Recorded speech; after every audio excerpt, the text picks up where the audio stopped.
Hello friends, आपका फिर से स्वागत है मेरे चैनल एक्सेल्स गाइड पर।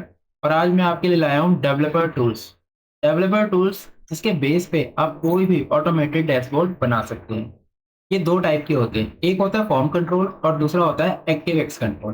फॉर्म कंट्रोल को आप बाय फॉर्मूला यूज करते हैं और एक्टिव एक्स के लिए आपको VBA कोड आने चाहिए, लिखना आना चाहिए कि आप कोडिंग अच्छी तरीके से आपको आनी चाहिए तो आप उसका यूज कर सकते हैं। अब ये चीज़ आपको मिलेगी कहाँ? आप एक्सेल के अंदर जाएँगे, यहाँ पे जहाँ पे टैब दे रखे होते हैं, उसके अंदर आप ये डेवलपर पे जाएँगे, तो यहाँ पे ये आपको ऑप्शन नज़र आएगा इंसर्ट। इसके ऊपर जैसे ही क्लिक करेंगे तो आपको 2 लिस्ट अलग-अलग नज़र आ रही है, form controls and active controls. In tools को यूज़ करने के लिए आपको VBA कोड आने चाहिए क्योंकि ये सिर्फ़ कोड के बेस पे ही काम करते हैं। बट अगर आप एडवांस एक्सेल जानते हैं और फॉर्मूले में बहुत अच्छे हैं, तो आप इन बटनों की मदद से, इन टूल्स की मदद से आप एक बहुत अच्छा ऑटोमेटेड डैशबोर्ड बना सकते हैं। तो सबसे पहले आपको ये पता होना चाहिए कि टूल्स काम कैसे करते हैं, तभी आप कोई डैशबोर्ड में इनको यूज़ कर सकते हैं। तो आज की वीडियो में मैं वन बाय वन सारी बटनें, जो भी ये टूल्स हैं, क्या काम करते हैं, एक्सप्लेन करूँगा।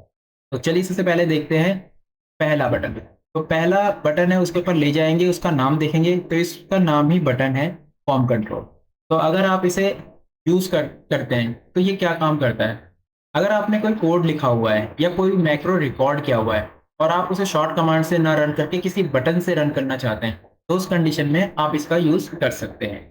तो पहले हम एक छोटा-सा मैक्रो रिकॉर्ड कर लेते हैं। इसी शीट के ऊपर हम मैक्रो रिकॉर्ड कर लेते हैं नेम। ठीक है? मैंने मैक्रो का नेम चेंज किया, नेम अंडरस्कोर मेरी शीट में पासवर्ड लगा हुआ है इसलिए इसने पासवर्ड माँगा, अदरवाइज़ आपको पासवर्ड की कोई नीड नहीं। और मैं यहाँ पे डाल देता हूँ अपना नाम। ठीक है? अब मैं इसे क्लोज़ कर देता हूँ, स्टॉप। अब इस मैक्रो को रन करने के लिए मैं बटन लगाना चाहता हूँ यहाँ पे। तो उसके लिए क्या करना होगा, डेवलपर में जाएँगे, इंसर्ट में जाएँगे और बटन पे क्लिक करेंगे और उसे यहाँ पे ड्रैग करेंगे। जैसे ही आप ड्रैग करके उसे छोड़ोगे, तो आपकी फ़ाइल के अंदर जितने भी आपने मैक्रो रिकॉर्ड किए हुए हैं या फिर आपने VBA कोड पूरा प्रॉपर लिखा हुआ है, उन सब के सब प्रोसीजर के नाम आ जाएँगे। तो अभी जो हमने रिकॉर्ड किया था, उसका क्या नाम था? Name underscore. तो मैं इसको इस पे असाइन कर दूँगा बटन के ऊपर। ठीक है? अब देखिए जैसे ही मैं इसे क्लिक करूँगा, तो यहाँ पे नाम आ जाएगा क्योंकि वो मैक्रो रन करेगा। नाम आ गया ना? तो इस तरीके से आप किसी भी मैक्रो को बाय बटन यूज़ रन करना चाहते हैं, तो उस कंडीशन में आप डेवलपर के इंसर्ट में जाकर फॉर्म कंट्रोल से ये बटन वाला ऑप्शन ले सकते हैं।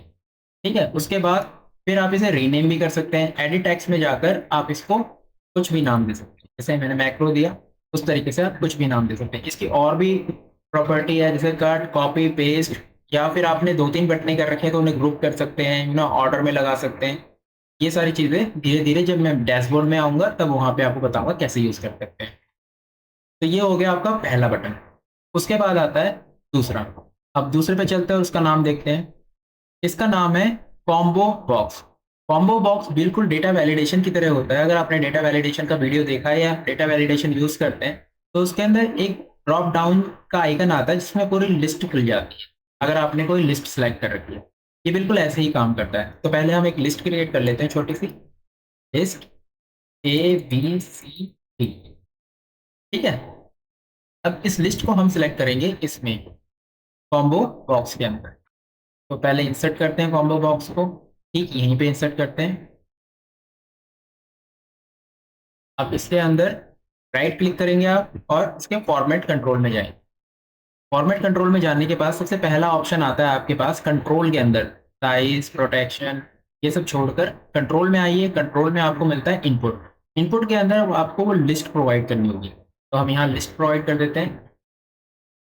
उसके बाद इस लिस्ट को जब आप सिलेक्ट करेंगे तो उसका कुछ इनपुट आएगा आपके पास, तो उसको एक सेल प्रोवाइड करनी होगी जिस पे वो इनपुट आपको प्रोवाइड करेगा। तो वो सेल लिंक होता है, उस पे क्लिक कर दीजिए। ये होता है कि आप एक बार में जब लिस्ट खुलती है तो कितने वर्ड दिखाना चाहते हैं, 8, 10, 12, उसके हिसाब से आप इसे चेंज कर सकते हैं। और 3D पे क्लिक करने के बाद ये थोड़ा सा और अट्रैक्टिव नजर आता है। ठीक है? साइज को थोड़ा कम कर लेते हैं इस तरीके से, अभी देखने में अच्छा लग रहा है। अब जब मैं इसके ऊपर क्लिक करूंगा तो देखिए मैंने लिस्ट इसमें सेलेक्ट कर ली थी, तो वो लिस्ट आ गई। ओके? अब ए सिलेक्ट करते ही ये चलता है नंबर वाइज, 1 2 3 4 5। जैसे आप इसके अंदर लिस्ट लेंगे वो सबको एक नंबर प्रोवाइड कर देता है लाइन वाइज। तो 1, जैसे ही ए सिलेक्ट किया मैंने, ये देखिए यहाँ पे 1 आ गया। ठीक? उसके बाद अगर मैं बी सिलेक्ट करता हूँ तो ये इसे 2 कर देगा। फिर ये इसे 3 कर देगा सी पे। तो इसका यूज़ क्या है? अब इफ कंडीशन लगाकर आप डैशबोर्ड में कुछ भी क्रिएट कर सकते हैं। जैसे आप चूज़ का फंक्शन यूज़ कीजिए, इसके अंदर होता है इंडेक्स नंबर। इंडेक्स नंबर मतलब यहाँ पे आप कर्ली ब्रैकेट में 1 2 3 4 5 अगर एंटर करते हैं तो जितने नंबर आप एंटर करते हैं उतनी वैल्यू पास कर सकते हैं। इस कंडीशन में यहाँ पे नंबर चेंज हो रहा है ऑटोमेटिकली 1 2 3। तो आपको यहाँ पे कर्ली ब्रैकेट में कोई नंबर नहीं पास करना, आप सिर्फ इसका सेल सेलेक्ट करना। उसके बाद आप ए की वैल्यू दे दीजिए 20, बी की 40, उसके बाद 60 और 80। तो हमने ए बी सी डी को ये वैल्यू प्रोवाइड कर दी। अब जैसे ही हम इसके अंदर वैल्यू लिस्ट को चेंज करेंगे तो उसकी वैल्यू भी चेंज हो जाएगी जो हमने लाइन वाइज प्रोवाइड की है। 1 पे हमने प्रोवाइड किया है एक पे 20, उसके बाद बी पे 40, सी 60 और डी 80। तो इस तरीके से इसकी वैल्यू चेंज होगी और आप इसे यूज कर सकते हैं। अब इसे डैशबोर्ड में कैसे यूज करना है, ये जब डैशबोर्ड क्रिएट करेंगे तब हम देखेंगे। ठीक है, तो इस तरीके से आप इसका कॉम्बो बॉक्स यूज कर सकते हैं। अब हम चलते हैं नेक्स्ट पे। नेक्स्ट है हमारे पास चेक बॉक्स। चेक बॉक्स होता है जब आप कोई यूजर फॉर्म क्रिएट कर रहे हैं और साथ में आप किसी को कोई ऑप्शन प्रोवाइड करना चाहते हैं कि दो ऑप्शन आपने दिए हैं, कोई एक ऑप्शन भी ले सकता है, कोई दोनों ऑप्शन को ले सकता है। तो उस कंडीशन में आप इस चेक बॉक्स को यूज करते हैं। जैसे मान लीजिए आपने कोई स्टूडेंट का फॉर्म ही तैयार किया, उसमें आप लैंग्वेज प्रोवाइड करना चाहते हैं हिंदी, एंड इसे कॉपी करके पेस्ट कर दीजिए और इंग्लिश।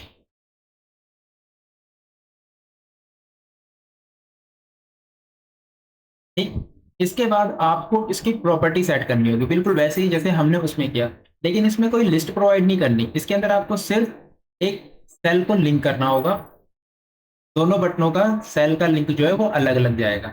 एक का हमने ये लिंक कर दिया, अभी ये अनचेक है इसलिए चेक पे क्लिक है, और उसके बाद 3D कर दीजिए। इसी तरीके से सेम इस बटन को सिलेक्ट करिए, इसकी प्रॉपर्टी में जाइए और इसको भी लिंक कर दीजिए, लेकिन इसको अलग लिंक करना होगा आपको। तो हम इसको K1 से लिंक कर देते हैं। अब एक J1 से लिंक है, एक K1 से। अब इसका यूज़ क्या है? जब आप कोई यूज़र फॉर्म बनाएंगे और उसमें आप कोई कंडीशन डालेंगे कि आप इसको क्लिक कीजिए तो वैल्यू दिखाई देगी और दूसरी बटन को क्लिक कीजिए तो क्वांटिटी दिखाई देगी, तो उस कंडीशन में आपको इफ का फॉर्मूला यूज़ करना होगा।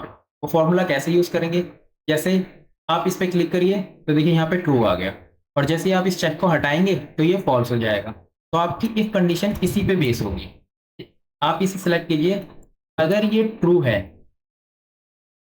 तो सुनीला है, और अगर ये फॉल्स है तो यादव। अब देखिए, उसको चेक करूंगा मैं हिंदी को तो वो ट्रू हो जाएगा और यहाँ नाम चेंज हो जाएगा, और जैसे ही उसको अनचेक करूंगा तो वो नाम चेंज हो जाएगा। उसी तरीके से इसके लिए भी हम एक फॉर्मूला क्रिएट कर सकते हैं। जैसे यहाँ पे हम क्रिएट करते हैं if A1 true, A1 true then English, otherwise. अब जैसे ही मैं इसे चेक करूंगा तो वो इंग्लिश दिखाएगा, और जैसे ही इसे अनचेक करूंगा तो वो हिंदी दिखाएगा, क्योंकि फॉल्स में गया। अब कोई दोनों चेक कर दे तो उस कंडीशन में आप क्या कंडीशन लगाएंगे? तो उसके लिए आप लगा सकते हैं इफ एंड का यूज करके, अगर ये ट्रू है और ये भी ट्रू है तो यानी स्टूडेंट्स ने बोथ दोनों लैंग्वेज ले ली। अदरवाइज जो भी ट्रू होगा, इफ ये ट्रू तो हिंदी, और अगर ये ट्रू A1 ट्रू है तो A1 ट्रू देन इंग्लिश। और अगर दोनों ही चेक नहीं करता तो उसे आप ब्लैंक छोड़ सकते हो या उसे नॉट सेलेक्ट और सेलेक्टेड कर सकते हैं। ठीक है, अब मैं इस ब्रैकेट को बंद करता हूँ। तो देखिए अभी कोई चेक नहीं है तो उसने नॉट सेलेक्टेड दिखाया। मैं इसे क्लिक कर रहा हूँ तो देखिए हिंदी आ गया। मैं इसे क्लिक करूंगा तो बोथ आ जाएगा क्योंकि दोनों है। लेकिन अगर मैं हिंदी को हटा दूं तो फिर वो इंग्लिश दिखाएगा। तो इस तरीके से आप इस बटन का यूज कर सकते हैं और डैशबोर्ड में अपने हिसाब से चेक चेक बॉक्स को यूज करके कोई कंडीशन प्रोवाइड कर सकते हैं सामने वाले को। जो भी डैशबोर्ड में आप वैसे नॉर्मली जो मैंने इसका यूज किया है, किसी भी सेल को उसके अमाउंट को दिखाने के लिए और उसकी क्वांटिटी को दिखाने के लिए मैं चेक बॉक्स का यूज करता हूँ। फिर आता है next spin button. Spin button का क्या यूज है, पहले मैं इसे ड्रैग करके आपको दिखाता हूँ। ये आपको इस तरीके से मिलेगा। नॉर्मली इसका यूज बहुत रेयर ही किया जाता है, लेकिन इसका यूज ये है कि ये गिनती को आप गिनती प्रोवाइड करेंगे। जैसे पहले इसकी प्रॉपर्टी में जाइए, यहाँ पे इसकी करंट वैल्यू आपको लिखनी होगी, जो भी आप करंट वैल्यू देना चाहते हैं। जैसे आप 1 से स्टार्ट करना चाहते हैं, आप 1 कर दीजिए और मैक्सिमम वैल्यू आपको प्रोवाइड करनी होगी, तो हम इसे 100 कर देते हैं। उसके बाद सॉरी, मिनिमम वैल्यू भी 1 कर देते हैं और मैक्सिमम वैल्यू इसकी 100 कर देते हैं। ठीक है, और जो चेंज होगा वो 1 के बेस पे ही चलना चाहिए। उसके बाद हम कोई सेल लिंक कर देते हैं, इस सेल को लिंक कर देते हैं और ओके करते हैं। अब जैसे ही आप इसे, अब मैंने करंट वैल्यू इसकी 1 लिखी थी तो 1 आ गया। अब मैं इसको यहाँ क्लिक करूंगा तो ये ऊपर वाला बटन इस गिनती को आगे बढ़ाएगा 1 2 3 4 5 6 1 की रेंज में, और ये वाला इसे कम करेगा और ये 1 पे जाके रुक जाएगा। ठीक है, क्योंकि मिनिमम वैल्यू मैंने 1 डाली है और मैक्सिमम वैल्यू मैंने 100 डाली है। तो अगर मैं इसे चेंज कर दूँ, इसे 99 कर दूं, तो जैसे ही मैं इसे बढ़ाऊंगा ये 100 हो जाएगा, लेकिन 100 के ऊपर ये नहीं जाएगा। ठीक है, तो इस तरीके से यहाँ तक कि आप इसे चेंज भी कर सकते हो। अगर आप 1 नंबर नहीं चेंज करना चाहते तो आप इसे 10 कर दो, तो ये 10 के बेस पे आगे गिनती बढ़ेगी। और करंट वैल्यू जो आपने डाली हुई है उसी पे चलेगी। अब ये 100 हो गया, तो ये इस तरीके। अब इसका यूज बहुत ही कम होता है डैशबोर्ड में, लेकिन जहां इसकी नीड होती है तो वहां यही काम करता है और कोई बटन काम नहीं कर सकता। तो हम कोशिश करेंगे कि अपने डैशबोर्ड में इस बटन का भी कोई ना कोई यूज करें। फिलहाल इस बटन के लिए आप इतना समझ लीजिए, किसी भी न्यूमेरिक को बढ़ाने या घटाने के लिए आप इसका यूज कर सकते। फिर आता है नेक्स्ट हमारा स्पिन हो गया, लिस्ट बॉक्स। ये है लिस्ट बॉक्स। इसके अंदर जो लिस्ट आपने यहाँ पे डेटा वैलिडेशन की तरह दिखा रखी है कॉम्बो बॉक्स में, वही चीज आप एक बार में दिखा सकते हैं। वो कैसे दिखाएंगे आप इसके ऊपर जाइए, यहाँ पे लिस्ट बॉक्स पे क्लिक करिए और ये पूरा एरिया सेलेक्ट करिए। ठीक है, अब आप इसके अंदर फॉर्मेट कंट्रोल पे जाके सेम इनपुट आप इस पूरी लिस्ट को सिलेक्ट कर लीजिए और लिंक को, सेल को, एक सेल को लिंक कर दीजिए इससे। उसके बाद इसका सिंगल यूज सबसे ज़्यादा चलता है, मल्टी यूज के लिए आपको इसको बहुत सारी कंडीशन लगानी पड़ेगी। तो सबसे पहले मैं आपको सिंगल यूज क्या होता है वो एक्सप्लेन करता हूँ और ओके करिए। देखिए यहाँ पे लिस्ट आ गई। अब आप यहाँ पे क्लिक करेंगे तो सेम यहाँ पे फॉर्मूला लगा हुआ है इसका, यानी जो उसका फंक्शन लगा हुआ है और यहाँ से सेल लिंक की हुई है। तो ये बिल्कुल जो आपने यहाँ पे कॉम्बो बॉक्स सेलेक्ट किया उसकी तरह ही वर्किंग करेगा। फर्क ये है कि यहाँ पे आपको इस लिस्ट को ओपन करना पड़ता है और लिस्ट बॉक्स के अंदर आपको पूरी लिस्ट एक बार में ही मिल जाती है और आपको जस्ट उसके ऊपर क्लिक करना होता है।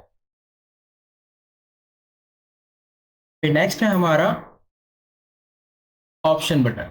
ऑप्शन बटन यूज किया जाता है कि आप कोई चीज प्रोवाइड करना चाहते हैं बिल्कुल चेक बॉक्स की तरह, लेकिन दोनों में से सिर्फ एक ही चीज को वो एम्प्लॉय या स्टूडेंट सेलेक्ट कर सके। तो उस कंडीशन में आप 2 बटनों से दे सकते हैं, जिसमें से एक ही को वो प्रेस कर पाएगा, दूसरी अनचेक हो जाएगी। तो जैसे यहाँ पे कर दीजिए मेल और इसे कॉपी पेस्ट और इसको कर दीजिए फीमेल।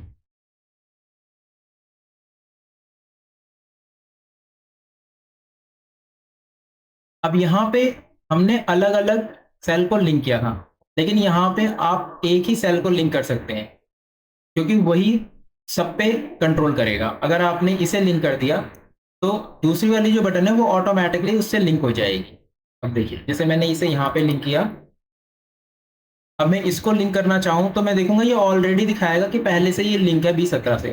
मीन्स ये एक ही बटन को पिक कर सकता है और ये 1-2 की सीरीज में चलेगा। जैसे ही मैं फीमेल पे क्लिक करूंगा तो मेल हट जाएगा, मेल पे क्लिक करूंगा तो फीमेल हट जाएगा। मीन्स यहाँ पे अगर इफ कंडीशन आप लगाएंगे तो आपको इफ कंडीशन इस तरह लगानी होगी कि 1 आए तो मेल है और 2 आए या फिर आपने 2-3 बटनें क्लिक कर रखी हैं तो आपको इफ कंडीशन 1 2 3 इस तरीके से, अदरवाइज हम यहाँ पे फीमेल डाल देते हैं, तो 1 से हटते ही ऑटोमेटिकली वो फीमेल कर देगा। तो अब देखिए यहाँ पे मेल करते ही वो मेल कर रहा है और फीमेल पे क्लिक करते ही फीमेल कर रहा है, और वो कंट्रोल हो रहा है इससे, और ये दोनों बटनें कंट्रोल किससे लिंक है, इस सेल से, ठीक है ना। तो इस तरीके से आप ऑप्शन बटन को भी यूज कर सकते हो। फिर नेक्स्ट आता है हमारा, पहले हम इस बटन को देखते हैं क्योंकि इसमें कोई यूज ज़्यादा यूज नहीं है, इसका यूज होता है स्क्रॉल बार। ये ये बिल्कुल स्पिन बटन की तरह ही होता है, लेकिन आप इसे स्पिन बटन को खींचेंगे तो ये बटनें ज्वाइंट रहेंगी, इसके बीच में स्पेस नहीं होगा। लेकिन इसे क्लिक करने पे आप देख सकते हैं कि बीच में एक गैप क्रिएट हो गया, और ये गैप इसलिए क्रिएट हुआ है क्योंकि कई बार हम डैशबोर्ड के अंदर लिस्ट दिखाते हैं, जैसे मान लीजिए हमारी 100 की लिस्ट है, बट हम चाहते हैं कि जब हम उसको ड्रैग करें तो सिर्फ 10 ही रिकॉर्ड आए, फिर नेक्स्ट 10 आए, फिर नेक्स्ट 10 आए, तो उस कंडीशन में आप इसका यूज कर सकते हैं। तो इसका भी सेम वही यूज है कि आप इसे 1 प्रोवाइड करिए मैक्स करंट वैल्यू, फिर उसके बाद मिनिमम वैल्यू 1 प्रोवाइड कीजिए, 100 ही रखिए, इंक्रीमेंट 1 रखिए, पेज 10, इसका कोई ज़्यादा यूज नहीं है, और फिर इसका किसी सेल से लिंक कर दीजिए, जैसे मैं इस सेल से लिंक कर, और इसे ओके करता हूँ,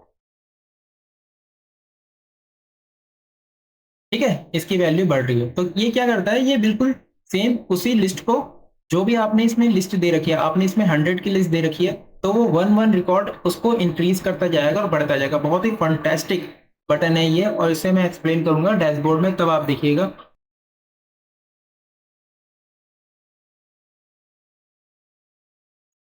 ये देखिए इसमें जिस तरीके से ये लिस्ट दिख रही है ना, 1 बाय 1 डेट वाइज ये बढ़ रहा है, बिल्कुल इसी तरीके से इस बटन का यूज किया जाता है। तो जब आपको बटन क्लियर हो जाएगा उसके बाद हम ये डैशबोर्ड पूरा बनाएंगे जिसके अंदर मैंने सारी बटनें ऑलमोस्ट यूज की। उसके बाद आता है ग्रुप। ग्रुप का यूज की इसलिए किया जाता है कि अगर आपने ऑप्शन बटन लिया है और सीट में आपने कहीं पे भी ग्रुप नहीं क्रिएट कर रखा, तो जितनी भी ऑप्शन बटन आप यूज करेंगे, चाहे फिर आपने मेल फीमेल के लिए जेंडर के लिया है, फिर एक आपने क्वांटिटी और अमाउंट के लिए लिया है, फिर एक आपने रुपीज और डॉलर के लिए लिया है, लेकिन वो सब इससे एक ही सेल से कनेक्ट हो जाएंगी, लेकिन हमको तो सबको अलग अलग सेल से कनेक्ट करना है, तो उस कंडीशन में हम ग्रुप का यूज करते हैं। और ग्रुप को कैसे आप पिक करेंगे,